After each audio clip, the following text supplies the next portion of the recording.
Opération de la prostate en ambulatoire. Aujourd'hui, je suis avec le professeur Yann Nezillet. Yann Nezillet, vous êtes urologue à l'hôpital Foch. Vous êtes aussi professeur d'urologie à l'université de Versailles et membre de l'AFU. L'AFU, c'est l'association française d'urologie.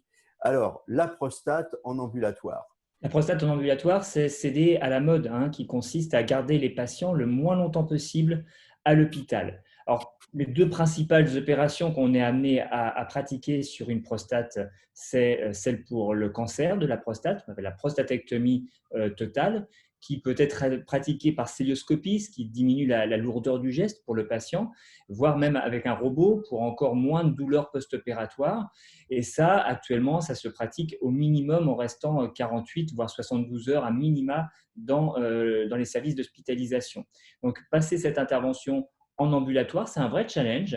Certaines équipes le font avec une forte organisation tout autour, c'est-à-dire qu'il faut qu'il y ait des infirmières qui passent à la maison des patients ensuite le soir au domicile pour s'assurer que tout va bien, tiennent informés les chirurgiens et les anesthésistes pour qu'on soit certain que ça ne consiste à faire prendre aucun risque aux patients.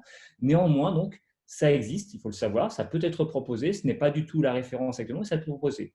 Il y a l'autre opération qui est l'opération pour l'hypertrophie bénigne, c'est-à-dire la gêne pour uriner. Et là, en revanche, c'est quelque chose de plus léger, ça se fait par les voies naturelles et avec les techniques modernes de laser notamment qui diminuent le saignement.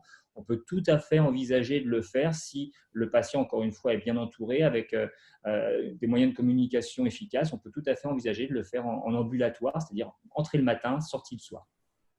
En quelques secondes, les avantages de l'ambulatoire, outre le confort du patient, est-ce qu'il y a moins d'effets secondaires? Alors, le risque du séjour à l'hôpital, c'est l'infection. Et plus on reste longtemps à l'hôpital, plus on risque d'être contaminé par des germes hospitaliers, les infections nosocomiales. C'est principalement ça qu'on espère réduire, outre le coût, en permettant aux patients de rentrer plus tôt chez eux. À très bientôt et d'ici là, portez-vous bien.